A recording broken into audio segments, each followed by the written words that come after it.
Stage Pass, Institute of Gaming. For more details, contact 7093965965. బయట ఎందుకు చేపిస్తారంటే వాళ్ళ వేజెస్ తక్కువ ఉంటుంది. ఇండియాలో ఉన్న వేజెస్ కానీ, చైనాలో ఉన్న వేజెస్ కానీ, వియట్నాంలో ఉన్న వేజెస్ తక్కువ ఉంటుంది. So that is why the phones are made here. యూఎస్లో ఇచ్చే జీతాలు ఇస్తే ఆ ఫోన్కి డబుల్ ద రేట్ అయిపోతుంది. సో వీ కెనాట్ అఫోర్డ్ అని చెప్పి అక్కడ సో దానికి ట్వీట్ చేసి నేను వాడిని ధమ్కి ఇచ్చాను, నేను అది చెప్పాను. టిమ్ కుక్ ఏమైనా స్టేట్మెంట్ ఇచ్చారండి ఫ్రమ్ యాపిల్ సైడ్? నో. ఆయన షేర్ హోల్డర్స్ ఉన్నారు, వాళ్ళకి స్టేట్మెంట్ ఇవ్వాలి కదా, ఏం చెప్పలేదు. వీఆర్ కంటిన్యూయింగ్ బికాస్ యాపిల్ డైరెక్ట్గా భారతదేశంలో ఫోన్ తయారు చేయవు. ఇట్స్ కంపెనీ కాల్ ఫాక్స్కాన్ చేస్తున్నారు వాళ్ళు చాలామందికి తయారు చేస్తారు ఫాక్స్కాన్ లాంటి కంపెనీ. సో వాళ్ళు చేస్తే పని వాళ్ళు చేస్తున్నారు. కానీ ట్రంప్ ధమ్కి ఇచ్చాడు మోదీ గారు క్వాట్ అయిపోరు. అట్లా మంచి కాదండి. మనం we're not Manmohan Singh. Pokhran blast చేయడానికి ట్రై అయినప్పుడు తెలిసినప్పుడు నరసింహరావు గవర్నమెంట్ కానీ, మన్మోహన్ సింగ్ గవర్నమెంట్ కానీ ప్లాన్ చేసినప్పుడు తెలిసిపోయింది యూఎస్కి. ఆలోచించండి, క్యాబినెట్లో డిస్కస్ చేయగానే వాళ్ళకి తెలిసిపోయింది that India is going to conduct nuclear test, underground nuclear test. ఆపేశారు, ప్రెషర్ పెట్టేశారు. అదే టైంలో వాజ్పేయి గారు గవర్నమెంట్ వచ్చినప్పుడు చూడండి ఏం చేశారు. Kalamji was there, George Fernandes was there. క్వైట్గా చేశారు, రాత్రిపూట పనిచేసి పొద్దున ఏం లేకుండా పెట్టేశారు, మొత్తం సాఫ్ చేసేసి మళ్ళీ రాత్రి పనిచేసి 3వ 4వ రోజులో we had a first test and after the 3 days తర్వాత ఇంకో టెస్ట్ చేసాం మనం. చేసాం కదా. సో ఇది ప్రాబ్లం అన్నమాట వీళ్ళకి. సో వీళ్ళకి రాహుల్ గాంధీ లాంటి వాళ్ళకి చెప్పడానికి చాలా ఈజీ. ప్రెషర్ పెట్టారు దానికోసం ఆపేసామని చెప్పేసి. ఎన్నిసార్లు యూఎస్ మన మీద ప్రెషర్ పెట్టారు మనకే తెలుసు. షిమ్లా అగ్రిమెంట్ ఎవరు చేయించారండి? ఇందిరాగాంధీతోని, జుల్ఫికర్ అలీ భుట్టోతోని. దానికన్నా ఒక సంవత్సరం ముందు బంగ్లాదేశ్ లిబరేట్ చేసిన మనిషిని 1 year తర్వాత మొత్తం ఇచ్చిన ల్యాండ్లన్నీ మనం ఇచ్చుకోవాల్సి వస్తుంది, including Hajipir. 1600 square kilometers we return to Pakistan Shimla అగ్రిమెంట్లో. ఎందుకు ఇచ్చారంటే స్ట్రాంగ్ లేడీ, ఐరన్ లేడీ, ఎందుకంటే యూఎస్ డిక్టేట్ చేశారు you have to give back this land అని చెప్పేసి. హాజీపీర్ అనేది చాలా పెద్ద హైట్లో ఉన్న మౌంటైన్. అది మన చేతిలో ఉంటే మనకు కార్గిల్ మనకే ఉంటుండే ఇప్పుడు దాకా. కానీ అప్పుడు కార్గిల్ జరిగిన వార్ జరగదు, కానీ వీ గేవ్ ఇట్ అవే, ఇచ్చేసాము. అది చేసి చాలా తప్పులు ఉన్నాయి అట్లాంటివి. అప్పుడన్నీ మనం చెప్పుకొని వస్తే చాలా ఉన్నాయి. యూఎస్ ఇంటర్ఫియర్ చేసింది, కేజీబీ ఇంటర్ఫియర్ చేసింది దానికన్నా ఎక్కువ. కేజీబీలో మిట్రోకిన్ ఆర్కైవ్ చూస్తే మీరు, one of the spice who defected to US, his name is మిట్రోకిన్. ఆయన రాసిన ఒక పుస్తకం ఉంది మిట్రోకిన్ ఆర్కైవ్స్ అని చెప్పి. దాంట్లో ఓపెన్గా చెప్తున్నారు ఇందిరాగాంధీ క్యాబినెట్లో 3 మంత్రులు union ministers were KGB spies. KGB కోసం స్పైయింగ్ చేస్తున్న మనుషులు. వాళ్ళు ఏ క్యాబినెట్ మీటింగ్లో ఏ నిర్ణయం తీసుకుంటే నెక్స్ట్ మినిట్ మాస్కోకి తెలిసిపోతుంది. You're talking the cold war days. ఆలోచించండి. సో మోదీ గారు ట్రంప్ చెప్పారని చెప్పి పడడం ఏం లేదండి. వీ విల్ ఎప్పుడు ఆపాలని మనకు తెలుసు. We cannot continue. Me believe చేయరు, ఆఫ్టర్ ద బంగ్లాదేశ్ వార్ మన కంట్రీ 4 సంవత్సరాలు బ్యాంక్రప్ట్ అయిపోయిందండి. ఏం చేయక్కర్లేదు. మీ ఇందిరాగాంధీ గారు చేసినట్లనే మోదీ గారు చెప్పాలి, సరే యుద్ధం కావాలన్నా మీకు ఒక డెఫినెట్గా చేయదు, ఒక పని చేస్తాను, రేపటి నుంచి పెట్రోల్ ప్రైస్లు 3 రూపాయలు పెంచేస్తాను, నాకు యుద్ధం నడిపించాలి కదా, డబ్బులు కావాలి కదా. అప్పుడు చూడండి, అప్పుడు మారిపోతుంది డైలాగ్. ఎందుకు యుద్ధం అవుతుంది, 3 రూపాయలు పెట్రోల్ నేను కట్టాను. So every war comes with a price అంటారు. హ్యూమన్ ప్రైస్ ఉంటుంది, బడ్జెట్ ఉంటుంది, ఈ 2 ఉండాలి. ఎందుకంటే మిసైల్ ఫైర్ చేస్తే ఒక్కొక్క మిసైల్కి ఎంత పడుతుంది? S-400ది $1 million పడుతుంది. So you cannot afford it. So కావాలంటే నడిపిస్తాం, కానీ ఏమండి వాట్ ఇస్ ద ఎండ్?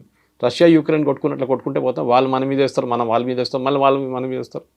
చిన్నపిల్లల ఆట కాదు కదా. So you have to have that maturity. అదే మళ్ళీ రిటర్న్ అదే పాయింట్కి వస్తాను అనమాట. ఎమోషనల్ మెచ్యూరిటీ లేదు. ఏదైనా మన ఇంట్లో కూడా డిస్కస్ చేస్తున్నప్పుడు కూల్గా ఆలోచించాలి ఏదైనా కానీ. Something similar should be done when you're dealing with politics also. So ఇప్పుడు మనం పాకిస్తాన్ నుంచి ఇక్కడికి వచ్చిన వాళ్ళు అక్రమంగా ఉన్నారు, లేకుంటే వీసా గడువు ముగిసిపోయింది, ఇమ్మీడియట్గా వాళ్ళని పంపించేసాము ఒక డెడ్ లైన్ అనేది పెట్టుకొని. ఇప్పుడు అలాంటి గడువే మే 30 వరకు ఉంది. వివిధ దేశాల నుంచి అక్రమంగా మన దగ్గరకు వచ్చిన వాళ్ళు అథెంటిక్గా వాళ్ళు ఉంటే ఓకే, అదర్వైజ్ మీరు వెళ్ళిపోండి అనే మాట. ఇప్పుడు ఇక్కడ ఒక రకమైనటువంటి కాన్ఫ్లిక్ట్ ఏమైనా కనిపిస్తుందా? వివిధ దేశాల నుంచి వచ్చారు, అందులో చాలా వరకు రోహింగ్యాలు వీళ్ళంతా ఉన్నారు, అందులో వాళ్ళ మీద సర్జికల్ స్ట్రైక్ చేయాలి అనేటువంటి ఒక మాట కూడా గతంలో వినిపించింది. సో ఇక్కడ ఇంటర్నల్గా ఇంతమంది ఉన్నారు అనుకున్నప్పుడు డీల్ చేయాల్సింది ఎలా అంటారు? స్ట్రాటజీ ఎలా ఉండాలంటారు? మా యూఎస్ చేస్తున్నారండి, ఇల్లీగల్ వీసా పంపించేస్తున్నారు కదా అందరినీ. అలాంటిది మనం ఇప్పటిదాకా చేయలేదు కదా. చేయలేదు, అది ప్రాబ్లం. మన 140 కోట్ల మంది పాపులేషన్ ఉన్న దాంట్లో సుప్రీంకోర్టు మనం చెప్పారు మనం ధర్మశాల కాదు ఇది. ఇదే రోహింగ్యాలు పాకిస్తాన్కి ఎందుకు వెళ్ళలేదండి? ఇదే రోహింగ్యాలు ఆఫ్ఘనిస్తాన్కి ఎందుకు వెళ్ళలేదండి? ముస్లిమ్స్ కదా వాళ్ళందరూ. సౌదీ అరేబియా తీసుకోవాలి ఉండే వాళ్ళని, యూఏఈ తీసుకోవాలండే, ఓపెన్ ఆర్మ్స్ ప్లీజ్ కమ్. ఖతార్లో వీళ్ళు టెర్రరిస్ట్ లీడర్స్ అందరూ అక్కడే కూర్చుంటారు. ముస్లిం బ్రదర్హుడ్ కానీ, ఐసిస్ కానీ, అల్ఖైదా కానీ, హమాస్ వీళ్ళందరూ ఖతార్ తీసుకోవాలండే, బహరీన్ తీసుకో, ఓపెన్గా యాక్సెప్ట్ చేయాలి. రండి మీరు రోహింగ్యా ముస్లిం, మాదే ముస్లిమ్స్, యూఆర్ సేమ్. వాళ్ళు తీసుకోకుండా భారతదేశంలో వచ్చి కూర్చున్నారు ఎందుకండి? నాకు అర్థం కాదు. అండ్ పంపిస్తే వీళ్ళేమో కాలిన్ గన్జాల్స్ లాంటి వాళ్ళు సుప్రీంకోర్టుకి వెళ్ళి బోట్లో తీసుకెళ్ళి అండమాన్లో తీసుకెళ్ళి థాయిలాండ్ దగ్గర పడేశారు, మయన్మార్ దగ్గర పడేశారు అంటున్నారు.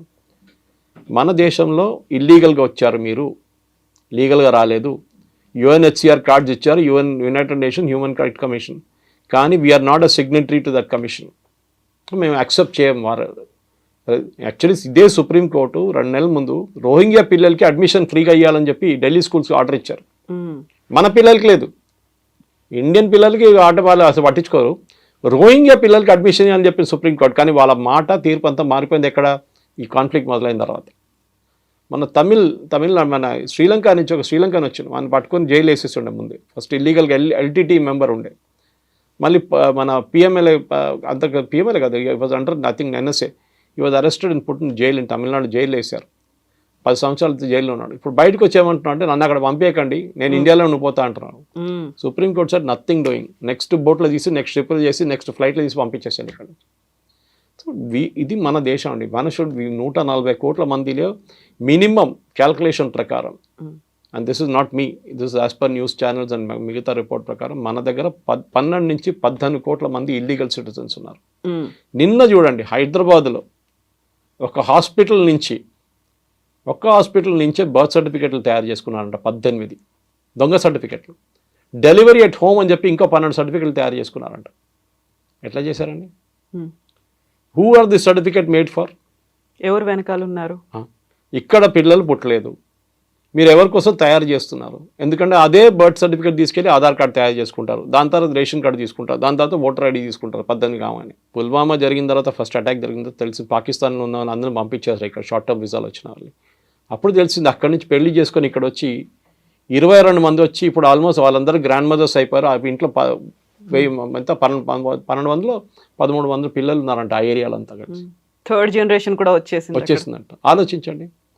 We are not a dharamshala. Sorry, మన పాపులేషన్ మన పెద్ద హెడేక్ మనకి. వీళ్ళకి తిండి ఎందుకు పెట్టాలండి? మనం ఫ్రీ రేషన్లు ఎందుకు ఇవ్వాలండి వీళ్ళకి? వాళ్ళ దేశం ఉన్నారు, వాళ్ళు అక్కడ వెళ్ళనియండి. We don't want. First of all ఇది అస్సాంలో జరిగింది, మీకు గుర్తుంటుంది. అస్సాంలో పెద్ద అజిటేషన్ జరిగింది when Rajiv Gandhi was the prime minister. All Assam students union వాళ్ళు అక్కడి నుంచి బంగ్లాదేశ్ నుంచి వచ్చిన ఈవెన్ హిందువులు కూడా, వాళ్ళు ముస్లిమ్స్ వస్తారు కాదు, హిందువులు కూడా వ్యతిరేకించారు వాళ్ళు. మా దగ్గరికి ఎందుకు వస్తున్నారు? భారతదేశంలో ఇంకా మిగతా స్టేట్స్ ఉన్నాయి కదా, అక్కడికి వెళ్ళొచ్చు కదా మీరండి. అస్సాంలో 21 కాన్స్టిట్యున్సీలో డెమోగ్రఫీ మారిపోయిందండి సడన్గా. హిందూ మెజారిటీ ఉన్న కాన్స్టిట్యున్సీ ముస్లిం మెజారిటీ అయిపోయింది. మన ఏఐయుడిఎఫ్ పార్టీ అక్కడి నుంచే ఫామ్ అయింది, బంగ్లాదేశ్ నుంచి వచ్చిన వాళ్ళందరూ కలిపి. వాళ్ళకి ఇప్పుడు పార్లమెంట్ సీట్ ఉంది, వాళ్ళకి అసెంబ్లీ సీట్స్ ఉన్నాయి, గెలిచారు వాళ్ళు సీట్లు, మెజారిటీ అయిపోయారు వాళ్ళు. ఎట్లా అయ్యారండి అది? సో మీరు బంగ్లాదేశ్ నుంచి వచ్చి సెటిల్ సరే కట్ ఆఫ్ డేట్ పెట్టాం, దాని తర్వాత ఇంత పెద్ద గొడవ అయిన తర్వాతనే రాజీవ్ గాంధీ అగ్రీ చేశారు. In fact national register for citizens, NRC అని మాట్లాడుతూ ఉంటాం, ఓవైసీ అంటారు, ఎన్ఆర్సీ వచ్చేది నేను చూసుకుంటా అది అని. ఇదే ఎన్ఆర్సీ అస్సాంలో ఇంప్లిమెంట్ చేశారు కండి. ఎవరు ఇంప్లిమెంట్ చేశారు? రాజీవ్ గాంధీ. అది ఎవరు చేయించారు? సుప్రీంకోర్టు. కంపల్సరీగా ఎన్ఆర్సీ పెట్టాలన్నారు. లిస్ట్ ఆఫ్ సిటిజన్స్ కావాలి మాకు, దీంట్లో లేని వాళ్ళు అందరూ పంపించేసేయండి. అప్పుడు ఎవరో వచ్చి చెప్పారు, జాకీర్ హుసేన్ గ్రాండ్ సన్ కూడా ఈ లిస్టులో లేరు, ఆయన నాన్ రెసిడెంట్ ఇండియన్ కాదని చెప్పేసిన. Correct, Zakir Hussain was not. అది పెద్ద కాంట్రవర్సీ ఇంకోటి ఉంది. మన ఫస్ట్ ఈవెన్ ఇండిపెండెన్స్ మూవ్మెంట్ కూడా చూసి చాలామంది బయట నుంచి వచ్చిన వాళ్ళు మన దగ్గర మినిస్టర్లు అయ్యారు మన దగ్గర. సో దిస్ ఇస్ వాళ్ళు రోహింగ్యా ఇల్లీగల్స్, సింపుల్. వచ్చారు, మీరు 1 సంవత్సరం ఉండండి, దాని కావాలంటే దాని తర్వాత వెళ్ళిపోండి ఇక్కడి నుంచి. మా దగ్గర మాకు రెస్పాన్సిబిలిటీ లేదు, మమ్మల్ని అక్కడ తీసుకెళ్తే వాళ్ళు చంపేస్తారు. దట్ ఈస్ యువర్ ప్రాబ్లం, నా ప్రాబ్లం కాదండి. అది మీరు మీ పాలిటిక్స్ మీరు ఆడుకుంటున్నారు, మాకు తెలియదు అదంతా. మనకి ఇనఫ్ హెడేక్స్ ఉన్నాయి ఇక్కడ. పాకిస్తాన్ నుంచి వచ్చిన వాళ్ళు కానీ, బంగ్లాదేశ్ నుంచి వచ్చిన వాళ్ళకి, పాకిస్తాన్ నుంచి వచ్చిన వాళ్ళకి, బంగ్లాదేశ్ నుంచి వచ్చిన వాళ్ళ హిందువులకి, మిగతా పార్సీస్ కానివ్వండి, జైన్స్ కానీ, క్రిస్టియన్స్కి మనం సపరేట్గా సిఏ తయారు చేస్తాం కదా. ఆఫ్ఘనిస్తాన్ నుంచి కూడా వాళ్ళు వచ్చి సిటిజన్షిప్ తీసుకోవచ్చు, ఇప్పుడు కూడా తీసుకోవచ్చు. ముస్లిమ్స్ కూడా తీసుకోవచ్చు. అద్నాన్ సామీకి సిటిజన్షిప్ ఇచ్చాము, ఇది పాకిస్తానీ. ఆ వెయిటింగ్ పీరియడ్ ఉంటుంది ఒకటి, దాని తర్వాత గవర్నమెంట్ ఇంటెలిజెన్స్ రిపోర్ట్ అన్ని చూసుకొని సిటిజన్షిప్ ఇస్తారు. సో రోహింగ్యాలు పంపించాల్సింది చాలా క్లియర్ స్ట్రాటజీ అంటే దీనిలో డౌటే లేదు. రోహింగ్యా అని కాదు, ఎవరైనా కానివ్వండి, బంగ్లాదేశ్లో ఇక్కడి నుంచి వచ్చిన వాళ్ళు కానీ, if they're illegally staying here వాళ్ళని రిటర్న్ పంపించాల్సి ట్రంప్ చేస్తున్నారు, ఇప్పుడు యూకే చేస్తున్నారు, అందరు చేస్తున్నారు. సో సురేష్ గారు, ఇక్కడే 2-3 రకాలుగా డౌట్స్ వస్తున్నాయి. ఒకటేమో ఆపరేషన్ సింధూర్ అని పాకిస్తాన్లో ఉన్నటువంటి టెర్రరిస్ట్ క్యాంపుల మీద అటాక్ చేశాం, ఇక్కడ ఉన్నటువంటి ఇల్లీగల్ ఇమ్మిగ్రెంట్స్ని పంపించేయాలి అనేది చూస్తున్నాం. బట్ ఇక్కడే మన దేశం వాళ్ళే అయినప్పటికీ కూడా వాళ్ళని నక్సల్స్, మావోయిస్టులు అని పేరు చెప్పి ఆపరేషన్ కగార్ పేరుతో వాళ్ళని ఎందుకు మట్టు పెడుతున్నాము? వాళ్ళు మన వాళ్లే కదా, మన దేశస్తులే కదా, అయినప్పటికీ వాళ్ళని చంపాల్సినటువంటి అవసరం ఏముంది? వాళ్ళని కూడా తీవ్రవాదుల్లాగా ఎందుకు ట్రీట్ చేస్తున్నారు మన దేశం వాళ్ళే అనేటువంటి కామెంట్ ఉంది. ఆల్మేటి మాధవ్ రెడ్డి గారిని ఎవరు చంపారండి? శ్రీపతిరావు గారిని ఎవరు చంపారండి? Complete Madhya Pradesh leadership, Congress leadership 45 మందిని ఎవరు చంపారండి? 64 సిఆర్పిఎఫ్ సోల్జర్స్ని ఎవరు చంపారండి? అప్పుడు చంపినప్పుడు ఈ క్వశ్చన్లు ఎవరు అడగలేదండి, ఆ ప్రశ్నలు ఎవరు అడగలేదు ఆ టైంలో. వాళ్ళు చంపినప్పుడు ప్రాబ్లం లేదు. నక్సలైట్స్ క్లాస్ ఎనిమి కానీ బూర్జువా స్వాధీనం చేసుకోవాలి, ఈ ఒక ఎమోషన్ని క్రియేట్ చేసింది ఆ అట్మాస్ఫియర్ ఎందువల్ల అంటారు? ఇప్పుడు ఏమైపోతుందంటే ఇది ఒకటే ఇష్యూ కాదు. క్రికెట్ మ్యాచ్ నడుస్తున్నప్పుడు ఇదే ఇష్యూ ఉంటుంది. ఒక క్రికెట్ మ్యాచ్ ఓడిపోతే సంగతి అంతే. వీళ్ళందరూ కలిసి ధోని మీదనో క్యాప్టెన్ ఎవరున్నారు, విరాట్ కోహ్లీయా లేకుంటే రోహిత్ శర్మ ఇవే పడతారు వీళ్ళందరూ కలిసి. సో మన దగ్గర ప్రాబ్లం ఏంటంటే, నేను చెప్పాను కదండి, మన దగ్గర డ్రాయింగ్ రూమ్లో కూర్చొని ఐపీఎల్ చూసుకుంటా ధోని దగ్గర బ్యాటింగ్ ఎట్లా చేయాలని చెప్తారు మన వాళ్ళు. True, they are all experts. ఒక వీక్ బడ్జెట్ వచ్చినప్పుడు అందరు బడ్జెట్ ఎక్స్పర్ట్స్, ఫైనాన్స్ ఎక్స్పర్ట్స్ అయిపోతారు. క్రికెట్ మొదలైతే అందరు క్రికెట్ ఎక్స్పర్ట్స్ అయిపోతారు. దాని తర్వాత ఇప్పుడు యుద్ధం వచ్చినప్పుడు అందరు యుద్ధం, అన్ని వార్ ఎక్స్పర్ట్స్ అయిపోతారు. మీరు కూర్చొని మోదీ గారికి అడ్వైస్ ఇవ్వక్కర్లేదు. మీరు చూసుంటారు, పెహల్గాం జరిగిన తర్వాత 5 రోజుల తర్వాత చాలామంది నా దగ్గర స్టూడియోస్లో అడిగారు ప్రశ్న, మోదీ గారు ఏంటి ఏం చేయట్లేదు, ఎందుకంత సైలెంట్గా ఉన్నారు? హిందీలో అడిగారు నా దగ్గర, మోదీ బాంబ్ క్యో నీ దాల్ రా. నేను చిన్నపిల్లల ఆట కాదు ఇది. ఫస్ట్ ఆఫ్ ఆల్ ప్లానింగ్ ఉండాలి, దీనికి ఇంటెలిజెన్స్ ఉంటుంది. ఎక్కడెక్కడ వాళ్ళ టెర్రర్ క్యాంప్స్, వాళ్ళ దగ్గర 24 టెర్రర్ క్యాంప్స్ ఉంది పాకిస్తాన్. మనం కొట్టింది 7 నుంచి 9, దాంట్లో 14 మిసైల్ యూస్ చేసాం మనం. ఒక స్పాట్లో మనం 3 సార్లు కొట్టాం. మీరు చూసుంటారు ఆ వీడియో వాళ్ళు చూపించిన దాంట్లో.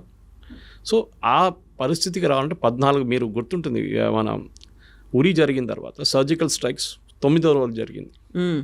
పుల్వామా జరిగిన తర్వాత బాలాకోట్ స్ట్రైక్ 13వ రోజు చేసాం. ఈసారి 14వ రోజు చేసాం. టైం అన్నిటికీ ప్లానింగ్ ఉంది, ఎందుకంటే వాళ్ళు రెడీగా కూర్చున్నారు అక్కడ. పహల్గాం కాగానే ఇండియా అటాక్ చేస్తారని వాళ్ళకి తెలిసిపోయింది, టెర్రరిస్ట్ కానివ్వండి పాకిస్తాన్ ఆర్మీ. కానీ ఒక వారం తుపాకీ కూర్చొని పట్టిన మనిషి ఒక వారం తర్వాత అంటాడు, ఏంటి ఎవరు రావట్లేదు, ఇది బోర్ కొడుతుంది కదా, మనం ఎంత కూర్చోవాలి చెప్పేసి పక్కన రిలాక్స్ అయిపోతారు. ఆ టైంలో కొట్టాలి. That is very important. Sun Tzu అని చెప్పి చైనీస్ ఫిలాసఫర్ ఉన్నారు, చాలా ఫేమస్, మీరు చదువుంటారు, ఆర్ట్ ఆఫ్ వార్ అని ఒక బుక్ రాశారు. దాంట్లో he always says you should catch the enemy unprepared. చాలా ఇంపార్టెంట్. ప్రిపేర్డ్ ఉన్నప్పుడు మనం మిసైల్ ఫైర్ చేస్తే వాళ్ళు ఫైర్ చేస్తారు, మనకేం అడ్వాంటేజ్? మళ్ళీ మన మీద ధ్వంసం ఎక్కువైపోతుంది. సో వాళ్ళు ఈ షుడ్ మొత్తం ప్లానింగ్ చేసుకున్న తర్వాత, డీటెయిల్ ఇంటెలిజెన్స్ వచ్చిన తర్వాత మనకు కరెక్ట్గా హిట్ చేసాం. వాళ్ళు కూడా అడ్మిట్ చేస్తున్నారు ఇంతమంది చనిపోయారని చెప్పి. ఒక ప్లేస్లో అయితే ఏదో మస్జిద్ లోపల మహిళలు పిల్లలు అందరు చనిపోయారన్నారు. రాత్రి 1 గంటకు ఈ మహిళలు పిల్లలు మస్జిద్ లోపల ఏం చేస్తున్నారండి? ఎందుకున్నారు అక్కడ? అక్కడే మీకు క్వశ్చన్ వచ్చేది. ఇట్ వాజ్ నాట్ ఎ మస్జిద్ పేరు పెట్టుకున్నారు అంతే.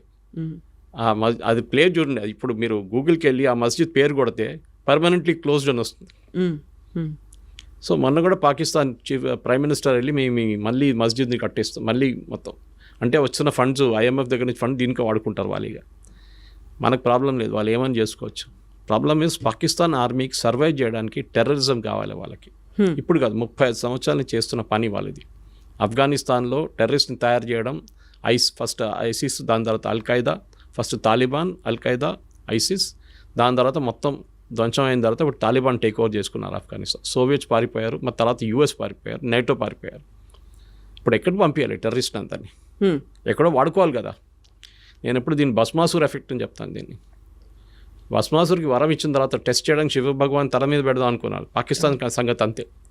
ఇప్పుడు పాకిస్తాన్ తల మీద తేరిక తాలిబాన్ వచ్చి కొడుతున్నారు, అటువైపు నుంచి బలూచిస్తాన్ వాళ్ళు కొడుతున్నారు, ఇటువైపు టెర్రరిస్ట్ కూర్చున్నారు. వాళ్ళు అంటున్నారు మనం ఇండియాకి పోకపోతే మేమేం చేయాలంటున్నారు. ఏం పని ఉంది మాకు ఇక్కడ అని. సో దే ఆర్ సర్వైవింగ్ దానికోసం. చూడండి, పాకిస్తాన్ ఆర్మీ, పాకిస్తాన్ పొలిటీషియన్స్ అందరూ వచ్చేది పంజాబ్ నుంచి, పంజాబ్ నుంచి 90% వాళ్ళు. ఒక ఎక్సెప్షన్ ఇమ్రాన్ ఖాన్ అట్లాంటి వాళ్ళు ఉండొచ్చు, కానీ మిగతా అందరూ అక్కడి నుంచి వస్తారు. వీళ్ళకి మాఫియా, వాళ్ళు అక్కడే ఎన్షూర్ చేసుకుంటారు. ఈ ఏరియా నుంచి వచ్చిన వాళ్ళే. మీరు ఎప్పుడైనా ఖైబర్ పఖ్తూన్ఖా లేకుంటే బలూచిస్తాన్ నుంచి ఒక ప్రధానమంత్రి, ఒక ఆర్మీ చీఫ్ పేరు విన్నారా? ఎప్పుడు లేదు. వీళ్ళు అక్కడి నుంచి ఉంటారు. సో వీళ్ళని మనం ఈసారి కొట్టినప్పుడు భవాల్పూర్ కొట్టాం మనం, which was a very emotional hit for them. ఎందుకంటే వాళ్ళు ఎప్పుడు అనుకోలేదు మనం కొడతామని. పాకిస్తాన్ వైపు, అది కూడా పాకిస్తాన్ పంజాబ్లో అటాక్ చేయడం అని చాలా, వాళ్ళు ఎప్పుడు వాళ్ళ డ్రీమ్స్లో కూడా కళ్ళు కూడా రాదు వాళ్ళకి. కొట్టాం మనం.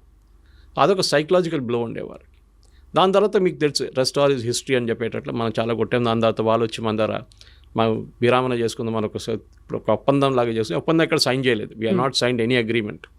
కానీ ఇప్పటికి ఒక స్టేల్ మేట్, ఇప్పుడేం లేదు. ఒక టైమ్అవుట్ అంటారు ఫుట్బాల్లో, టైమ్అవుట్ తీసుకున్నాం. అది 5 నిమిషాలు ఉండొచ్చు, 5 రోజులు ఉండొచ్చు, 5 నెలలు ఉండొచ్చు, 5 సంవత్సరాలు ఉండొచ్చు. ఏ రోజు మన మీద నెక్స్ట్ దాడి జరిగిందో ఆ రోజు మనం వి విల్ హిట్ బ్యాక్. ఇప్పుడు పహల్గామ్ జరిగి ఆల్మోస్ట్ 1 నెల కాబోతుంది. మీరు చూడండి, ఒక్క అటాక్ కూడా మనమే జరగలేదు. జరిగితే Modiji will give next authorisation, కొట్టండి ఈసారి అని చెప్పేసి. ఆల్రెడీ వాళ్ళ చాలా మట్టుకు ధ్వంసం చేస్తాం, వాళ్ళ ఎవాక్స్ని ధ్వంసం చేస్తాం, వాళ్ళ ఫైటర్ ఎయిర్క్రాఫ్ట్ని ధ్వంసం. వాళ్ళు కూడా చాలా మటుకు కాంట్రవర్సీ క్రియేట్ చేశారు. మేము రఫాల్ 5 రఫాల్, 1 రఫాల్, 3 సుఖాయిలు, 2 మిగ్లు కొట్టుపడేస్తామని చెప్పేసి. నిన్ననే government of India detail statement ఒకటి ఇష్యూ చేశారు through press information bureau. And వాళ్ళ లాంగ్వేజ్లో ఒక ఎయిర్క్రాఫ్ట్ అంటే అసెట్ అంటారు దాన్ని. All our assets are intact అని చెప్పి పెద్దగా సపరేట్గా ఇచ్చారు వాళ్ళకి బాక్స్ లైన్లో. మనది ఒక్క ఎయిర్క్రాఫ్ట్ కూడా పోలేదు, ఒక ఎయిర్ ఫీల్డ్ కూడా అటాక్ కాలేదు. దానికోసం మీరు చూసుంటారు, మోదీ గారు కాగానే, ఈ సీజ్ ఫైర్ కాగానే మోదీ గారు ఫస్ట్ విజిట్ ఆదంపూర్కి వెళ్ళారు. Adampur second biggest air force base మనది. ఎందుకు వెళ్ళారంటే వీళ్ళని చెప్పారు, మేము ఆదంపూర్ మీద మిసైల్ కొట్టాం పాకిస్తాన్ వాళ్ళు అన్నారు, మొత్తం ధ్వంసం చేసాం, అక్కడ SU-400 ధ్వంసం చేసి అక్కడ ఫైటర్ ఎయిర్క్రాఫ్ట్ అని పోయిందని. మోదీ గారు వెళ్ళి నిలబడి, ఆప్టిక్స్ అంటారు మన ఇంగ్లీష్లో, లెఫ్ట్ షోల్డర్ మీద SU-400, రైట్లో ఒక మిగ్ నిలబడింది, MiG-29. That is optics. Modi గారు వచ్చింది ఆయన నార్మల్ ఎయిర్క్రాఫ్ట్లో కాదు, మిలిటరీ ఎయిర్క్రాఫ్ట్లో ల్యాండ్ అయ్యారు. అంటే runways working, systems are working, లేకుంటే ల్యాండ్ గారు. అదే టైంలో Pakistan army chief, Pakistan prime minister మన ఏదో వాళ్ళ బేస్కి వెళ్ళారు. ఎయిర్ ఫోర్స్ బేస్కి వెళ్ళలేదు, ఆర్మీ బేస్కి వెళ్ళారు. అది కూడా ఎట్లా వెళ్ళారు? కార్లో జీప్లో వెళ్ళారు. దట్ మీన్స్ వాళ్ళ దగ్గర ఉన్న ఎయిర్ ఫోర్స్ బేస్ ధ్వంసం అయిపోయింది, అక్కడ ల్యాండ్ చేయలేమని చెప్పి చాలా క్లారిటీ వచ్చేస్తున్నారు అనమాట. సో యుద్ధం అనేది మన వాళ్ళు కూడా దే షుడ్ అలౌ పొలిటికల్ ఎస్టాబ్లిష్మెంట్ని వాళ్ళ పని చేయనియండి, వాళ్ళకి తెలిసి ఏం చేయాలని చెప్పి. విక్రమ్ మిస్త్రీ గారి మీద చేసిన దాడి ఐ థింక్ మన దేశంలో ఒక కల్చర్ అయిపోయింది. ఎవరైనా మీ ఒపీనియన్కి వ్యతిరేకంగా ఏమైనా చెప్పారంటే వాళ్ళ మీద ట్రోల్ చేస్తారు. He's only a messenger. ఆయన ఒక స్టేట్మెంట్ తీసుకొచ్చి చెప్పారు అంతే. ఆయన కాదు డిసైడ్ చేసింది, పొలిటికల్ లీడర్షిప్ డిసైడ్ చేశారు. He's a messenger. ఇంగ్లీష్లో అంటారు ఇప్పుడు డోంట్ షూట్ ద మెసెంజర్ అని. మనం చేసిన పని అది. మనం తెలియదు. Of course his daughter used to represent రోహింగ్యాని రిప్రజెంట్ చేస్తుందంటే అది ఇంకో పొలిటికల్ కేసు, అది సపరేట్. చాలామంది పిల్లలు ఇప్పుడు మన కూతురు కానీ కొడుకులు కానీ వాళ్ళ ఫిలాసఫీ ఉంటుంది వాళ్ళకి, మనం ఆపలేం వాళ్ళని. దాన్ని బట్టి మన పేరెంట్స్ మీద ఎందుకు పడాలి? అది అఫ్కోర్స్ అమ్మాయి మీద కూడా దాడి చేస్తారు, చాలా ట్రోల్ చేశారు. ఆమెని మళ్ళీ ఆమె అకౌంట్ ప్రైవేట్ చేసేసింది. కానీ ఇది మెచ్యూరిటీ లేదు. ఇక్కడ కూడా చూపి ఈ సోషల్ మీడియా ప్రాబ్లం ఏంటి, నేను ఎప్పుడు చెప్తూ ఉంటాను, మీరు వాట్సాప్లో ఒక మెసేజ్కి 10 రూపాయలు అనే కండిషన్ పెట్టండి, రేపటి నుంచి మొత్తం వాట్సాప్ మెసేజ్లు బంద్ అయిపోతాయి అన్నీ. అందరూ ఇప్పుడు ఫ్రీ ఉందని చెప్పి జియో వచ్చి ఇంత ఫ్రీ డేటా ఇచ్చిన తర్వాత ఏం చేయాలని తెలియదు. 5 నిమిషాలు దొరికితే ఏదో వీడియో చూస్తుంటారు మన వాళ్ళు. మీరు ఎక్కడికైనా వెళ్ళండి, మెట్రో చూడండి, వర్క్ సైట్కి వెళ్ళండి, ఇది ప్రాబ్లం అనమాట. ఏదో వీడియోలు పొద్దున్న సాయంత్రం దాకా ఫార్వర్డ్ చేస్తూనే ఉంటారు. ఒక్కటే వీడియో మీ 100 చోట్ల నుంచి వస్తుంది మీకు. ఎందుకంటే ఆ వాడడానికి మీకు తెలియట్లేదు, మెచ్యూరిటీ లేదు దాంట్లో. ఇప్పుడు నాకు కూడా వస్తుందండి, మీకు చెప్పినట్టు పొద్దున్న నుంచి సాయంత్రం దాకా ఒక 20 మీడియా గ్రూప్స్ ఉంది, దాన్ని అందరూ వీడియోలు పడేస్తున్నట్టు పొద్దున్న నుంచి. వస్తే డిలీట్ చేసుకుంటూ వెళ్ళిపోతాను నేను.